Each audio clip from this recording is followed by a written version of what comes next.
Hi everybody. We were asked to do a couples video on as part of a couples witness for the Table for Two home edition. I am Ruben, I'm Katerina.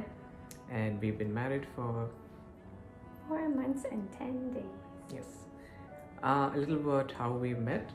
It was at St. Patrick's, the same parish that we are having this lovely event in, and also the same parish that we ended up getting married in. But it was in 2018 at a Bible and beer event. Sort of we met and that was sort of it. But then in the year that sort of followed, we were both part of sort of the young adult community that was downtown. And then we got to be in the same sort of social circle. And then there was a couple friends who wanted to do like a Marian consecration group, to which we both joined. And that's kind of where we became better friends. And we sort of formed a lovely little small group of friends that we meet up pretty much every week at daily mass or at different Catholic young adult events around the city. And that kind of leads up to 2019, where we became much better friends. And then in the summer of 2019, he sort of threw a curveball and asked me out, and then let me discern whether or not that was something I was going to be open to. And then So God helped me discern that it was. I took a chance. So July 2019 is kind of where our dating romance started. Yeah. And from then on, it was thinking about how we take this forward. We were both looking at marriage as a future possibility and something we were both looking forward to in our lives, and it was a very special thing. So we did take a good few months. We spoke about it a lot, and some of the things that I would say helped us discern about whether we were meant for each other and we were called to marriage is I think one of the most important things is how comfortable we felt with each other, and we could spend hours together, and we could also engage in great conversation. If we did have issues, we knew how to resolve them early on. As couples, we all have we have differences, right? And I think one of the most important things is that we could come to a conclusion by sitting and talking about things together, and that was a great indication that marriage is not easy, but it's something that we could work through. And apart from that, we had a lot of great times. We both share a love for bubble tea and puzzles, and we would do that a lot. And family. Yeah. Yeah, like family and faith, I think also were a big part. Like, it was lovely for us to develop our friendship through practicing our faith and knowing that we were pretty compatible in that area. And then really seeing, actually, for me, after we started dating, seeing how in all the ways that I had thought about the vocation of marriage for myself, it really meshed really well with where Ruben saw himself. And then for me, he got along with my family, which was a really important part of discernment for me. So for me, it didn't take very long to be super open to the possibility of marriage to Ruben. And in our conversations, it was easy to sort of go deep into those types of like hard questions about what we saw about our life and where we thought God was calling us. And did we see that as something we were seeing together? So that was pre-pandemic. Yeah, yes. And then 2019 shifts into 2020. Yeah. We originally had a completely different plan for how the rest of our lives is going to take, as many of you probably did. Yes, so since we were already talking about marriage at this point in time, I had planned to originally propose to Kat in February, but because of pandemic, things were closed, things were delayed, so the ring did not come until May, and so I just had to go with the flow. And so we picked a day, and Father Santo helped us. Everybody, all our friends and family knew I was going to propose except Kat. And Father Santo helped us helped me come up with this idea where he said, why don't you tell her that you are coming to church for recording the Mass, and that way she will be excited about coming for Mass, because at that point we didn't have in-person Masses and services. So, and I always wanted to propose inside a church on the altar, so that worked out perfectly. So I took Kat that day, and Father Santo said that he's gonna duck in at the back and get ready while and he had just finished recording the Mass actually. So the setup was all currently over there, the mic and the video camera and everything. And I took Kat to the altar, and yeah, I went down and proposed to her. And she was in panic because she thought we were really actually filming Mass, and Father Santo's going to come out anytime and Mass is going to start. But it all added to the excitement of it. Yeah. Yeah. But that also was like, it was lovely, and it's a very pandemic proposal, I think. Like, just, it was in the like thick of the pandemic and lockdown at the time. So it's a lovely memory.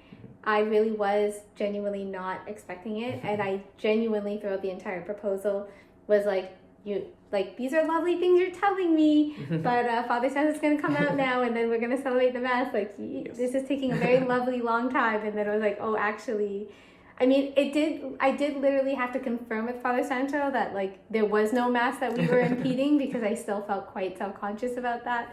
But yeah, it was very lovely. And we had originally talked about getting married in September of 2020, which at that point was nearly pretty much impossible.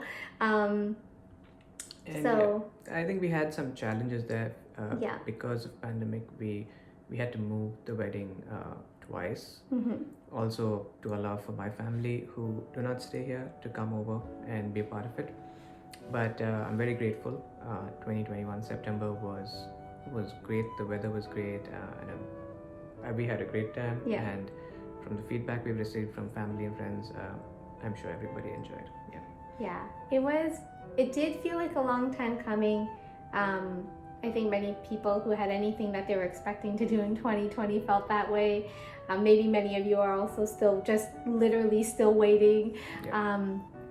But it's definitely something that I think we grew in, and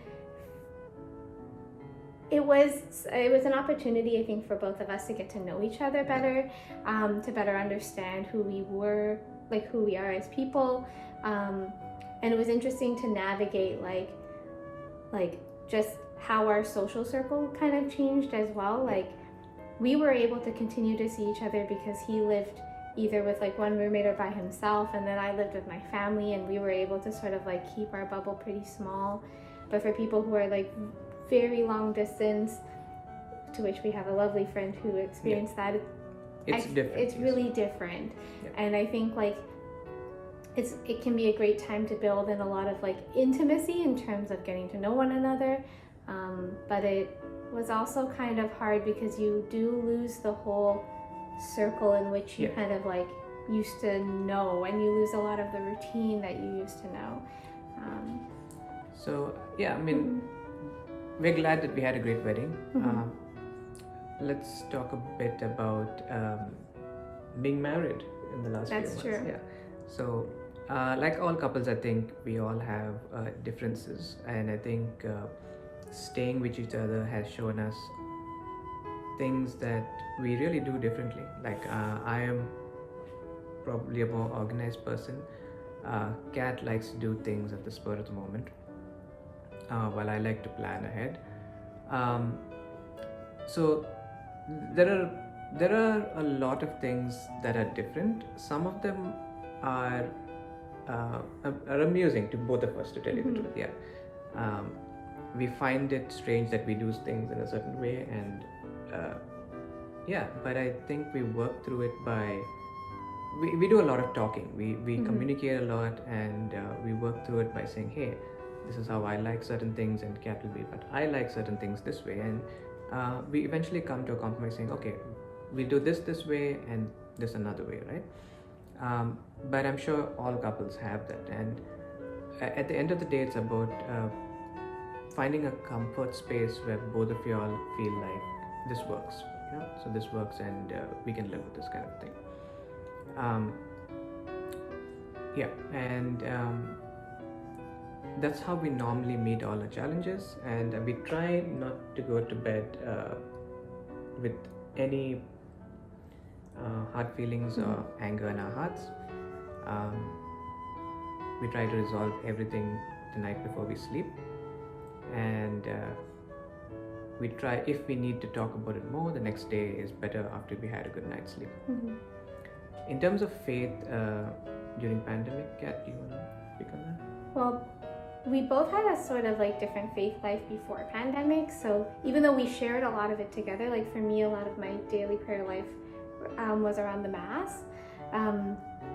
And so when it became pandemic, I really entirely sort of lost that routine. Also in my profession, I was I'm an essential service in healthcare, so that also kind of like shifted a lot of things for me in terms of work and my routine. So for us, I think actually it was great for us to do like marriage prep that helped bring us kind of together in the faith. And it was interesting to have to navigate like our new daily prayer life and our relationship with the Lord when everything else was also chaotic. Because I know for Ruben, like his is around daily scripture, which also in the pandemic was challenging, I think, because his routine also changed. So I think a lot of people can kind of share in that. But it is, for me, it's a lovely thing to still have the faith as something that glues us together, and like something that in our more challenging conversations we can bring it back to, and using it as sort of the reminder of how we can grow to be the people we need to be, like for one another, but also like for ourselves and for the Lord. So I think what we are trying to do now, we definitely go for Sunday Mass in person if possible, but on a daily basis we try to do the online Mass, and that's been great. We do spend that 30 minutes or 40 minutes just watching Mass online, and just both of us. It's a nice just a spiritual time together that we can spend. Kind of bringing us back to when like the way things were like before for both of us. What do you think, Kat, inspires us to continue on this journey, and what would you give other couples as an advice, speaks for advice? Something that strikes me about now being married to Ruben is sort of like how much I feel at home with him, and how much like I do feel like he is the person I can go to when things are hard, and also how I experience the Lord in my day-to-day life. And I think one of the things like we share in our relationship is like the feeling of being at home with one another. So like we engraved in our wedding bands the word home, and it's kind of like a double meaning. It commemorates that feeling that we share in our relationship, but it also reminds us that we're working towards returning home to our Father in heaven together through our sacrament, and kind of through this journey we're now going to share as a couple. So it is like kind of interesting because like we're both two adventurous sort of people, but we love having a home base, and so it's kind of exciting now that we have the opportunity to go on many adventures together, but together, and like I still feel we are early in our marriage, but I still feel like we have a love. We always have new shared experiences together every day, and like I learn something new about Ruben every day, and I have something to be super grateful for every day, and something to be pleasantly surprised by every day. So I think from my perspective, it is Kat keeps things always exciting, and I love it. Like I work from home and Kat goes to work, so during the time she's not here, I really miss her. The house is very quiet. Uh, but yeah, I do wait for her to come back every day and listen to her day, how it has panned out. Tell her my stories of the day. Cook a meal together. Watch some TV. Yeah, and then we try to do something that we each individually like doing. So I started woodworking in the pandemic. Kat has started reading quite a bit. Yeah. Yeah, so I think it's kind of lovely. Like the pandemic has meant that we spend pretty much now all of our time together that we're married, and it's lovely to feel like we never get bored of each other. Like I don't feel like I get bored with him, and vice versa. And I think that's something that I'm really, really grateful for. And it's been a good learning experience. Every day is a good learning experience. I think advice for couples who are in this time of COVID, married or courting or dating, is that it gives you a space to just be in your own bubble and get to know each other very intimately. And maybe when things change and things open up, you might not have that opportunity again, where you're caught up in the rat race and the hustle and bustle of life. This, although it seems long and unending, yeah. It definitely is a time where couples who are discerning can really get to know each other, and couples who are already married can really spend time with each other. We may not get these times again, so we are happy to share this time together, and we cherish each other's presence dearly. But it is hard, and I think like for anybody who's planning a wedding, the uncertainty feels insurmountable. Yes. Like So it have really plan is. Bs. Have plan Bs, have a plan. And I think if anything, the pandemic has really taught us to just try to be more open to what the Lord has for us, open to what the world is going to be like, and to sort of be open in our expectations. Because I think everybody can share the reality that nobody's expectations were met or. Yes, but I think we can end with although we did not expect it the way to go the way we did, with all the ups and downs of the proposal, we definitely had a great wedding day, and God has plans for you that you may not know, and His plans are definitely better than ours. Definitely. I do think, as a last thought in terms of something to sort of share that's a bit tougher about marriage, is like we learned how to have difficult conversations. Yes. And I know for myself that requires a lot of early on. And a lot of, for me, it required a lot of humility and a lot of charity, and not in so much of the way of being like humbled, but to understand, like, to remind myself my value as a child of God, and also to understand a little bit about how this challenging thing or this difficulty that's brought up or this shortcoming of mine is actually calling me to go deeper with the Lord, and calling me to approach Ruben and our relationship with more charity. And I think that's something that like I didn't expect about marriage, but it's also been a good learning experience, and I think that's something that really is transferable in the pandemic. I think because of all the uncertainty and stress, we can often approach situations with like our backs up, and I think maybe God's calling us to use this as a time to take a step back and reconnect with Him and reflect, and then also to like embrace the humility of recognizing we're all in this together, and to come into situations with perhaps less with pride more more faith, faith and less selfishness, which isn't easy, but definitely worth it. Our hope is that in the future we continue to grow Mhm. in God's love, cherish each other's presence, Mhm. raise a family, and be good examples for other Catholic couples. Because we've other had couples. many lovely Catholic couples who've been models for us. Yes. So, yeah, we just hope that we can pass that on. Thank you all. Have a Have a blessed lovely day. dinner. Yes. Bye. Bye.